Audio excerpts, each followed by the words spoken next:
Enjoy the taste of summer no matter what the weather when you head to Maverick for some Mountain Dew Baja Blast. You'll love the legendary, refreshing tropical lime flavor. And to make the sweetness last longer, Maverick now has it in 1-liter bottles. For a limited time, get 2 for $5, single purchase regular price. Plus, Adventure Club members get 25 bonus trail points with purchase. So blast into Maverick today and enjoy that unmistakable Baja flavor. Maverick, adventure's first stop.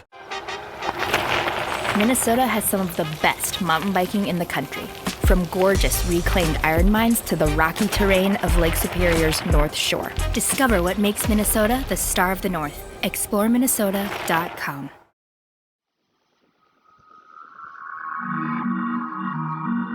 I'm Laurah Norton, and this is One Strange Thing, the show where we search the nation's news archives for stories that can't quite be explained.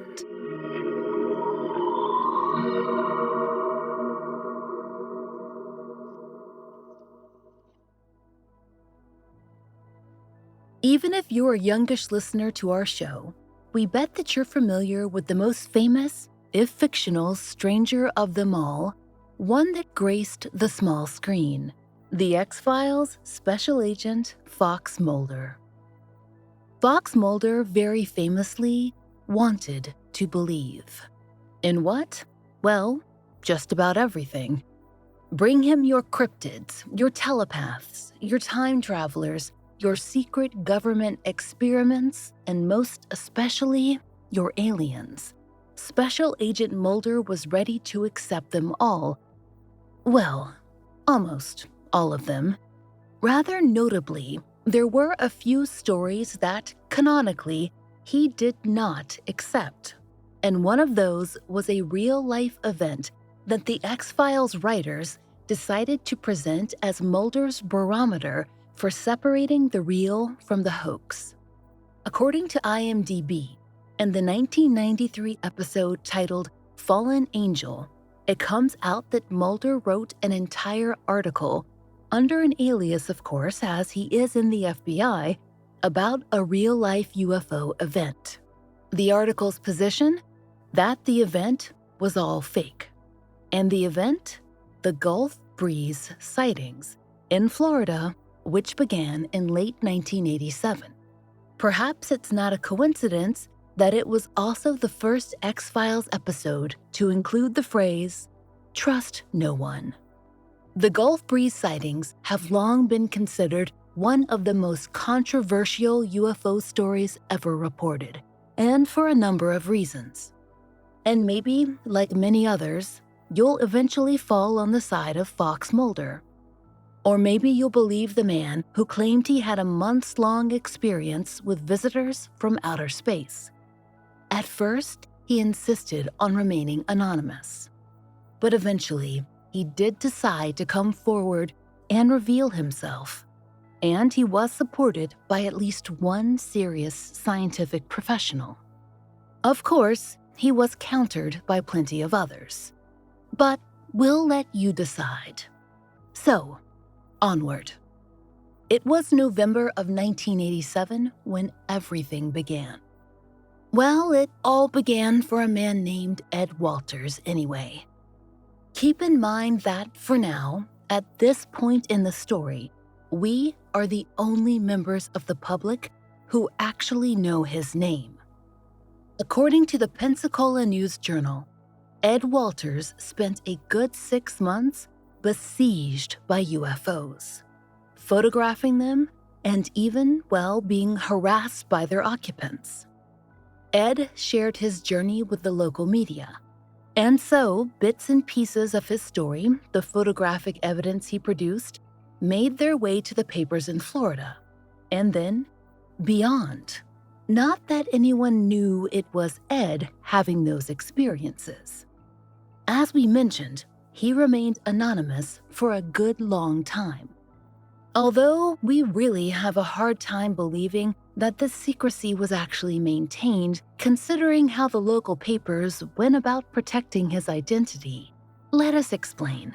There's an article from the Tampa Tribune that lays out the first Gulf Breeze, Florida UFO sighting and its publication in local media.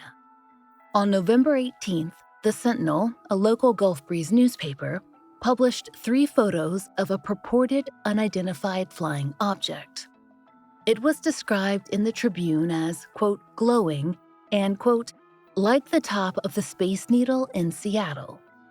According to the Sentinel's editor, these pictures were delivered to the paper along with an anonymous letter to describe the situation under which they'd been taken. Per the Tampa Tribune, quote, the writer said he took 4 pictures with a Polaroid camera on the night of November 11th. He said the house-sized object hovered several moments, then shot straight up and disappeared. It's noted as an aside that the anonymous letter and photos were hand-delivered by a, quote, friend of the UFO spotter. And that friend? A man named Ed Walters. Personally, if we were Ed Walters and were trying to maintain a low profile, we would have mailed those photos in. But, okay.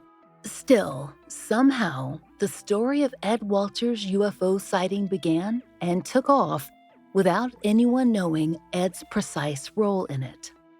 He was a minor figure who delivered the photos and letters to the newspaper, and one who reportedly the Sentinel's editor deemed trustworthy enough to believe.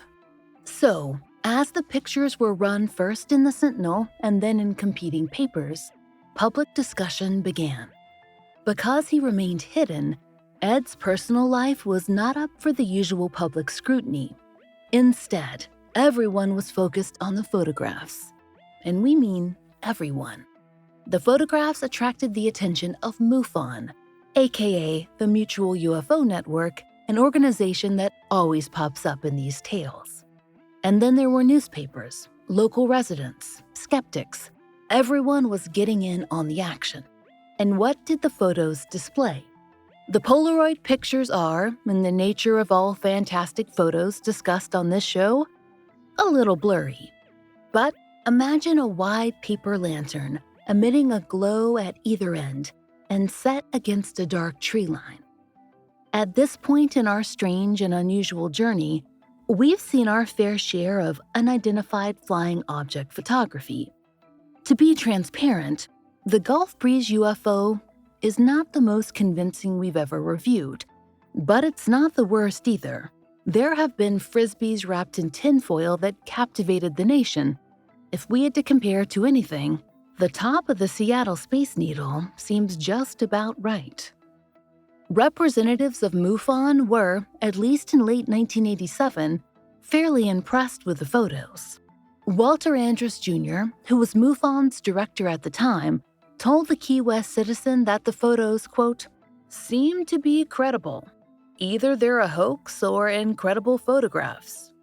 The Citizen noted that this was a big deal because even MUFON found, quote, mundane explanations for 90% of UFO sightings. Walter Andrus found the photos intriguing enough to inspire a trip to Florida. Worth mentioning since MUFON had its own representatives and directors by state, and its headquarters were based in Texas.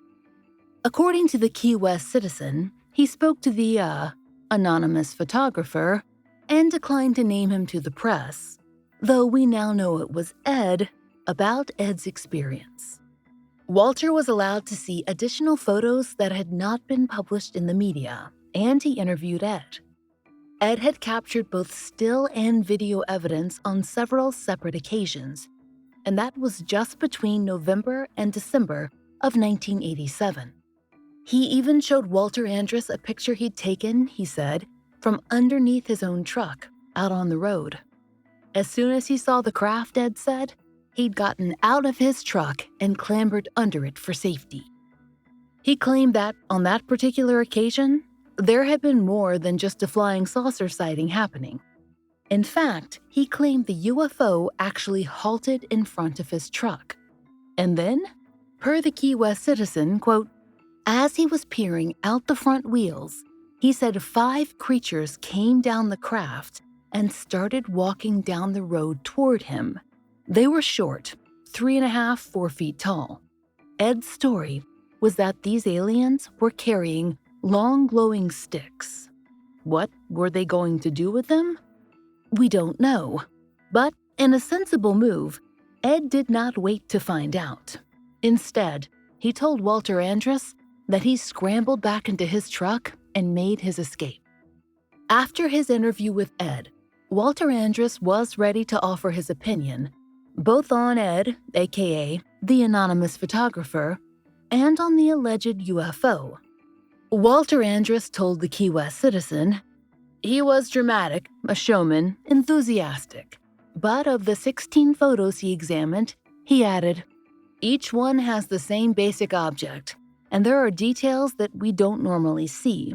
It's my opinion that the details in the photographs are incredible.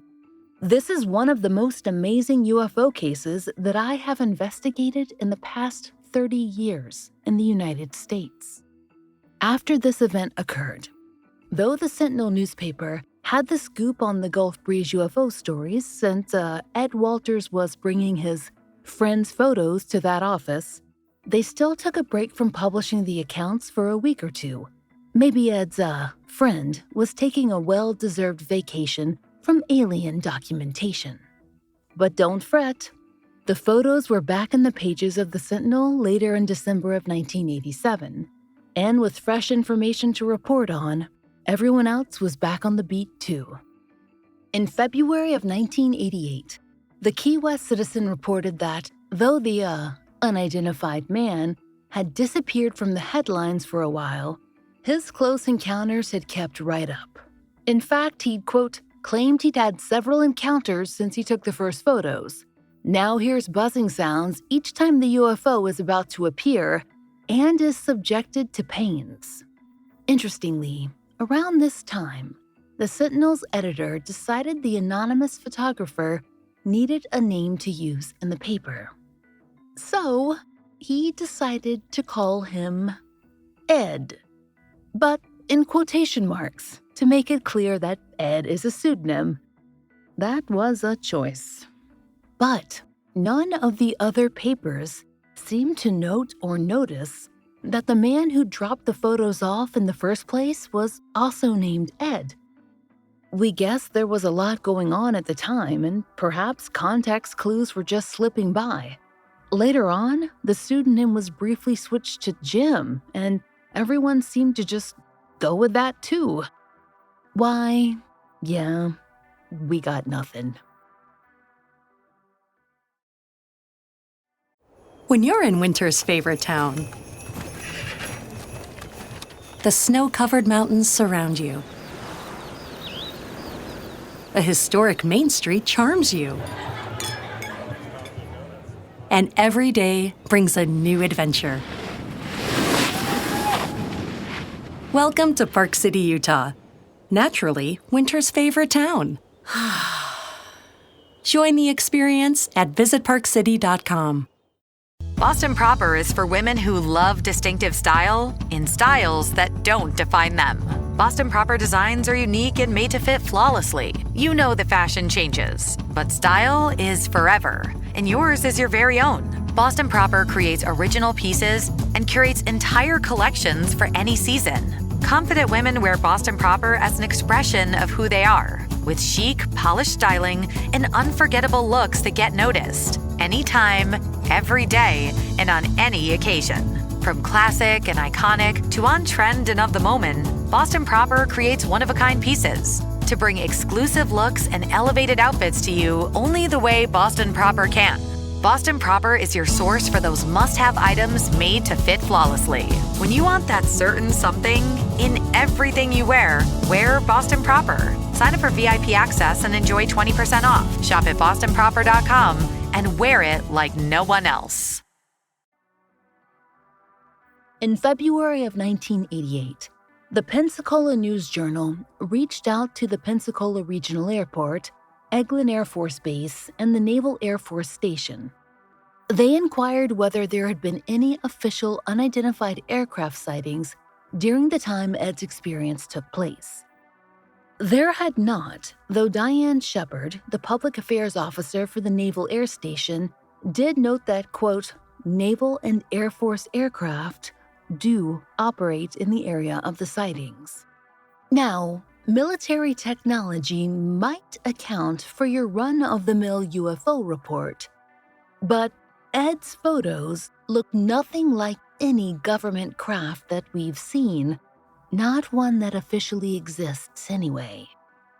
At this stage in the story, we are introduced to an expert not principally known for his relationship to UFOs, Bruce Maccabee. According to the Pensacola News-Journal, Bruce was by 1988 a renowned and respected physicist employed by the Navy with, quote, a quarter of a century of research credits. He came to look into the Gulf Breeze events in early 1988 and to weigh in on the photos. And he said, "I think there's a good chance it's the real thing."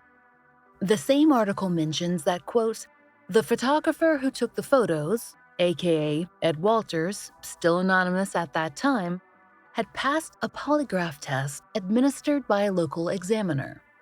That backed up at least that he, quote, believed what he said and believed his photos are real. Bruce Maccabee devoted considerable time to the project, including computer examinations of the photos and, quote, a 60-page single-spaced report. According to the Panama City Herald, though, Maccabee said that, "At first glance, I assumed it was fake, but after looking, I'm not sure. Ed doesn't have the knowledge of these photographic techniques. In this situation here, it's one thing to say faking the pictures can be done, and another thing to know how to do them." Now, that sounds pretty good. But hold your space horses. Another expert came on the scene in the spring of 1988, named Philip Glass. He was largely known as an electrical engineer specializing in aviation and as a leading UFO skeptic. He told the Pensacola News-Journal that he certainly respected Bruce Maccabee. However, he dismissed Ed Walters' photos outright. He told the paper, "I have not personally investigated the Gulf Breeze sightings. I wouldn't waste my time. I only investigate those that might be genuinely impressive to the public." That, friends, is what we call a sick burn.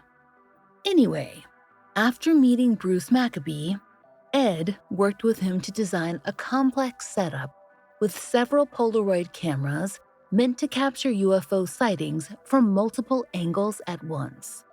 This would be useful because aliens had continued to visit Ed Walters. In fact, as he would later detail in his book, he claimed he went through a number of intense experiences, which included being trapped in a blue tracking beam, attempted abductions, and having alien voices echoing in his head, speaking in what sounded like Spanish. He suspected that they were talking about his eyebrows. We are not making that up. Ed felt the evidence captured by the camera rig was absolutely necessary to prove his case. And he was afraid that if too many people accused him of being a fraud, that it would be hard on his family, something he told Pensacola News-Journal in May of 1988 under the alias of Jim. "Debunkers are not going to accept," he told the paper. It was something he believed would remain an issue, even if his and Bruce Maccabee's photos proved impressive. And did they? Well, we hate to sound like a broken record here, but opinions were mixed. To some, they seemed authentic. To others, it looked like a giant paper lantern had been dangled around, perhaps on a fishing line. Per the Key West Citizen, MUFON had, in the spring of 1988, quote, supplied him with a two-way radio so that he could keep them up to date on all the strange experiences he was having, particularly the buzzing noise in his head that, he claimed, signaled a UFO was about to approach. When asked if they had any theories as to why Ed was being targeted by the UFOs that were visiting Gulf Breeze, MUFON representatives hazarded a few theories. The Key West Citizen quoted a MUFON article on the case, which stated, quote, There is a possibility that Ed may have had an implant installed in his head at some point in his life that was only recently activated. MUFON did not verify Ed's story with this suggestion. It was simply that, a suggestion.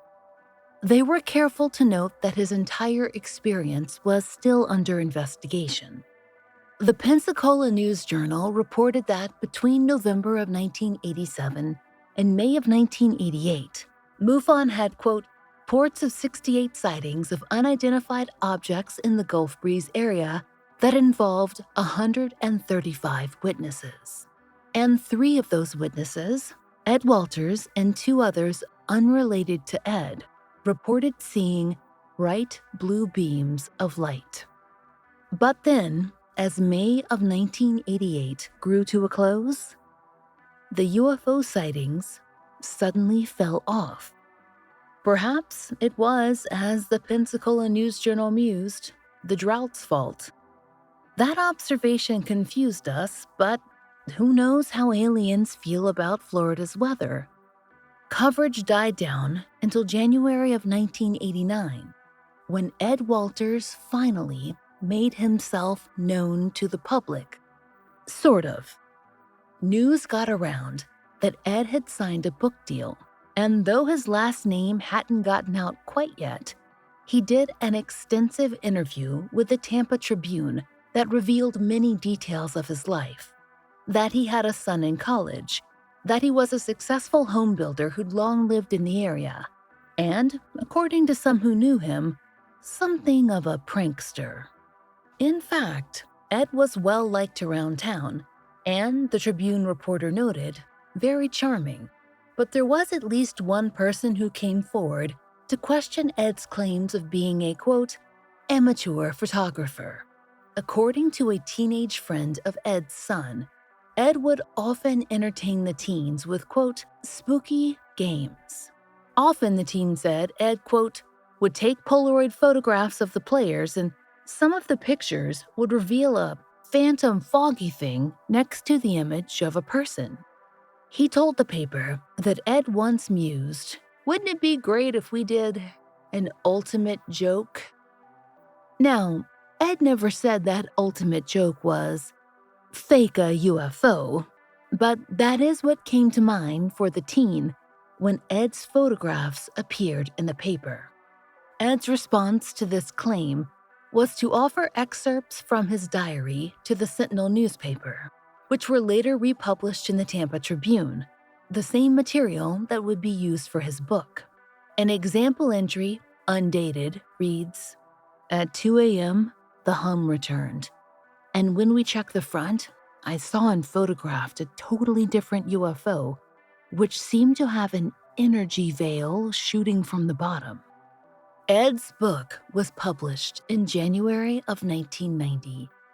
It was, as UFO books go, popular, and with it came the full knowledge of his true name and of his family. According to the LA Times, his wife Ruth was president of the high school PTA. She had fully supported her husband and even served as co-author of his book, but others in town were less pleased. When the Los Angeles Times reported on the Gulf Breeze Sightings legacy in 1990, locals reflected on what changes the UFO craze had wrought. By then, Ed's book had been out for 9 months, and he was a public figure, more or less. A public figure who, the Times says, some in the community blame for the wilder goings-on that had sprung from his photographs, and later, the stories in his book. The then chief of police, Jerry Brown, told the Times, this was once known as a quiet bedroom community, but a lot of people are laughing at us because of this UFO business, and now this is what we're getting. Weirdos, nuts, people we don't want here. It's all negative for the community, and the only one who has gained is Ed. What exactly was negative? The charge is that Ed's photos, and later his book, set off a chain reaction that made Gulf Breeze the center of activity for true believers who were ready to spot aliens. The mayor complained about bus tours full of strange alien enthusiasts, tacky merchandise, and even UFO conventions. And while some might have been content with stargazing, others had more active plans. According to the Los Angeles Times, in the summer of 1990, the Times reported that 6 soldiers who'd gone AWOL were found in Gulf Breeze. Quote, a Pentagon spokesman said that the 6 were members of something called the End of the World cult. Mention was made of the rapture, when some Christians believe the saved will be taken to heaven, as was a mission to kill the Antichrist. There were also reports that the group was preparing to ascend to heaven via spaceship. Now, why blame Ed Walters for this? The charge was that his book had turned a paranormal flame into a full-on fireworks display. And the local authorities were particularly sour about that because they were pretty certain that Ed had made the whole thing up. And unlike in most stories we bring you, they had a pretty solid piece of proof. Well, solid in that it was a literal object. As the Los Angeles Times reported, in June of 1990, a major scandal hit. A reporter from the news journal found, quote, a model of a spaceship that looked like those photographed by Ed Walters.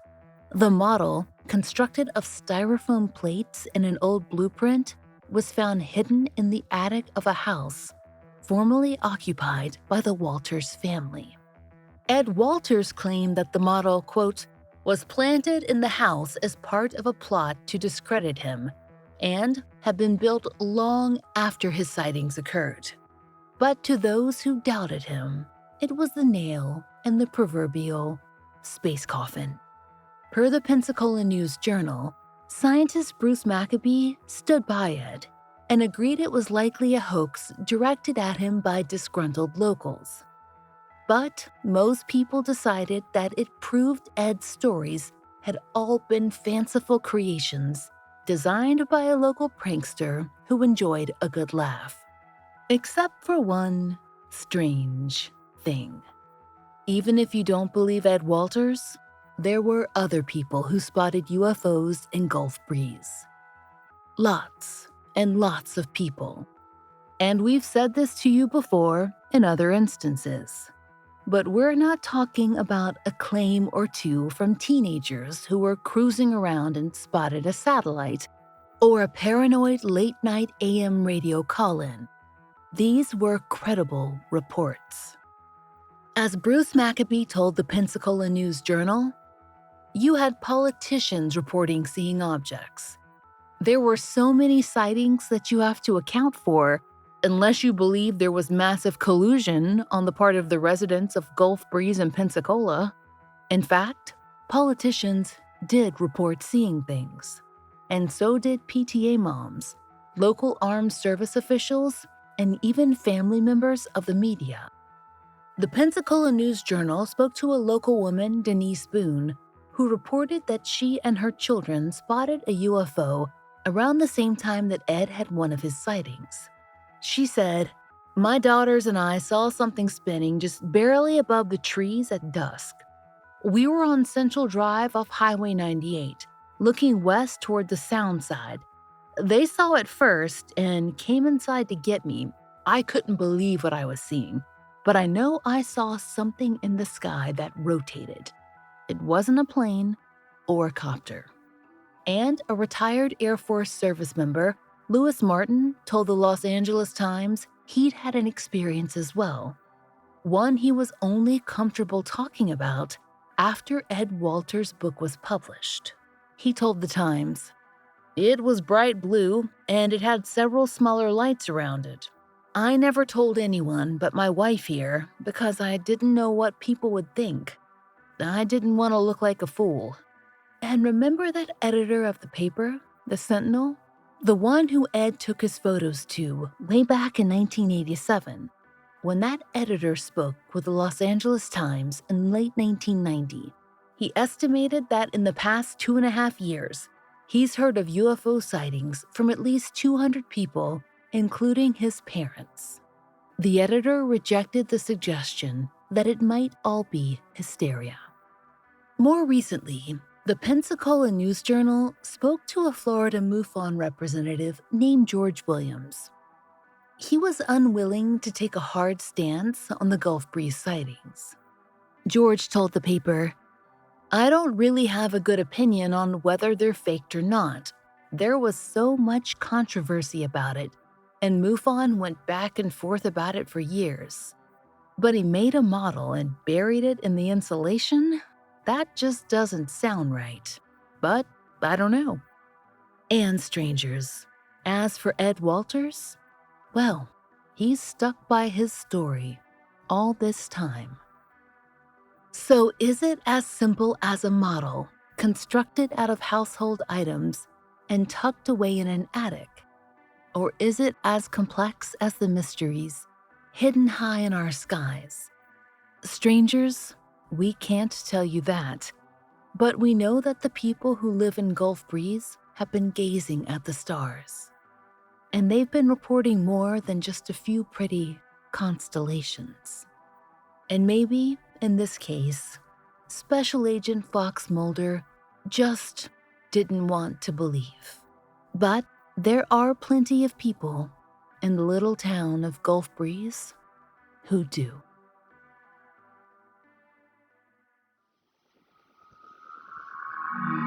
We hope you'll join us next time for another real-life story from the fine print of America's local papers, from the lives of regular people, just like you and me, except for one strange thing. Oh, and strangers, One Strange Thing is an independently produced podcast. To support the show and to hear more of the entirely true and enticingly peculiar, join us over on Patreon. There you'll get ad-free releases of our regular episodes, full-length bonus episodes, blogs, and monthly live streams for $5 a month. We hope you'll check it out. There's a link in the show notes. And you can find us on Apple Premium as well. Oh, and if you could do us a favor, please rate and review us on your favorite podcast app. It really helps.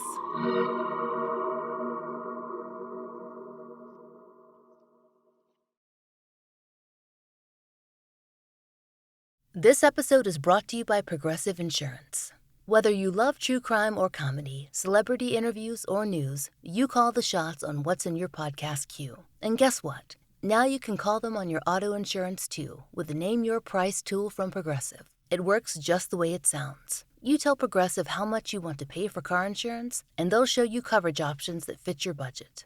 Get your quote today at Progressive.com to join the over 28 million drivers who trust Progressive. Progressive Casualty Insurance Company and Affiliates. Price and coverage match limited by state law.